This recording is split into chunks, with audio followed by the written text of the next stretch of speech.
The ghost DC couldn't kill.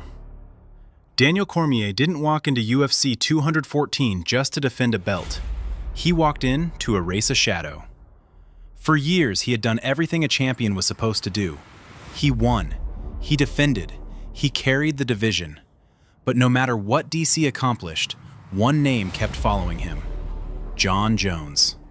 The man who beat him. The man who haunted his legacy. The man fans still whispered about whenever Cormier called himself the champion. And that is what made this fight different.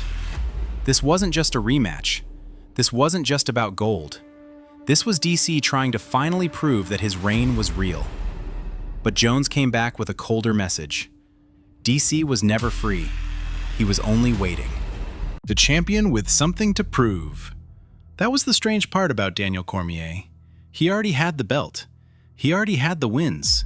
He already had the respect of fighters, coaches, and analysts.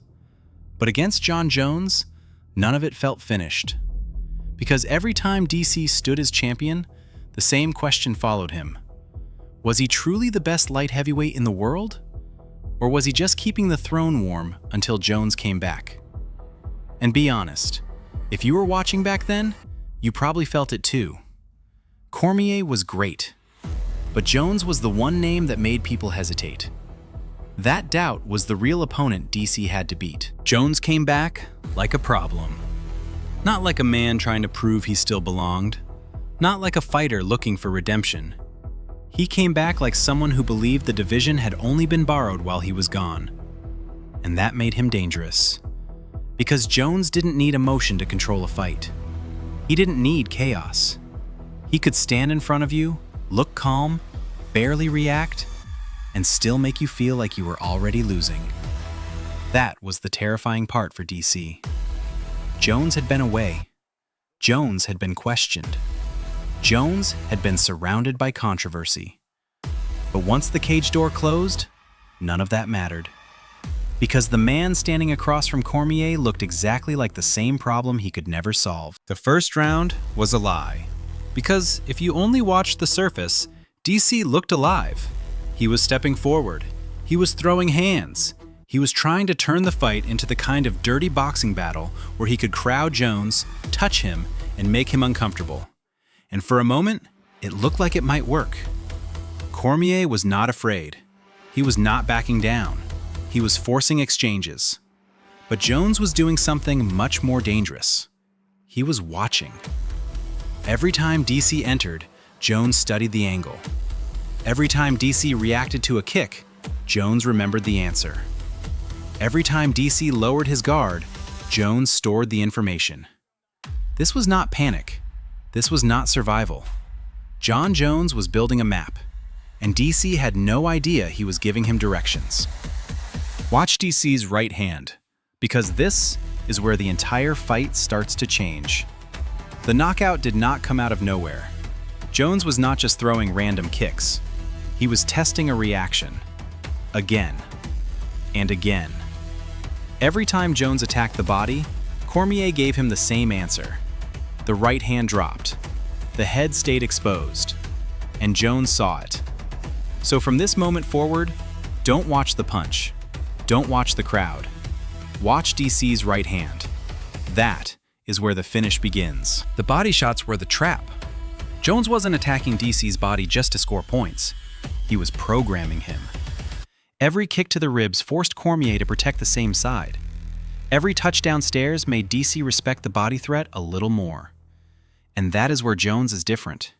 He doesn't need to hurt you immediately. He needs you to react.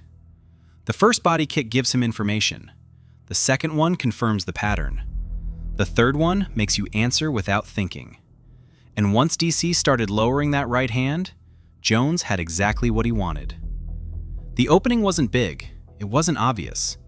Most people watching live missed it completely. But Jones saw it. A small drop of the hand, a tiny delay in the defense, one repeated reaction. And in a fight at this level, that is all it takes.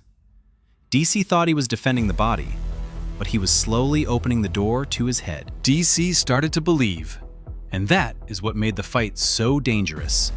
Because even while Jones was setting the trap, Cormier was having moments. He was closing distance. He was landing punches. He was forcing Jones to fight in uncomfortable pockets. For the first time, it didn't feel impossible.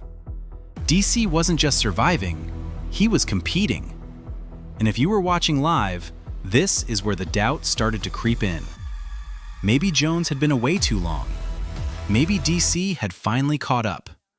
Maybe this was the night the ghost disappeared. So write this in the comments. At this point in the fight, did you think DC was starting to take over? Or did you already see what Jones was building? Because the cruel part is, DC's confidence was rising at the exact moment the trap was closing. The opening Jones was waiting for. This is the moment where the fight stopped being close. Not because DC suddenly became careless, not because he made one huge mistake, but because Jones had forced him into a habit. Body threat, reaction. Body threat, reaction. Again and again, Cormier's defense started answering before his mind could think. And that is what elite fighters hunt for. Not weakness, patterns. Jones didn't need DC to completely drop his guard. He only needed him to move the wrong hand at the wrong time.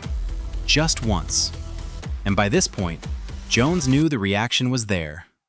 Cormier was still fighting hard, still believing, still trying to win the exchange.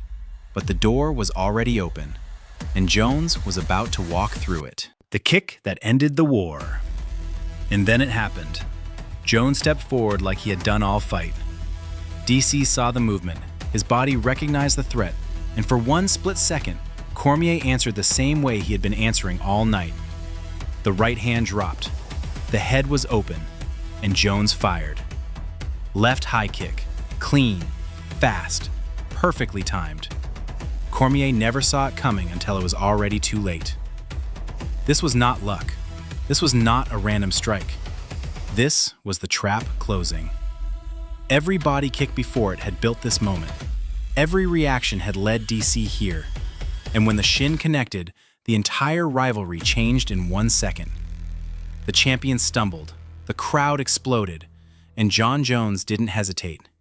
Because he knew. The war was over. When the champion fell. Cormier tried to stay on his feet, but his body was already betraying him. He stumbled backward. Jones followed. No celebration, no hesitation, just pressure. This was the moment DC had spent years trying to avoid. Not just losing a fight, not just losing a belt, but falling in front of the one man he wanted to erase from his legacy.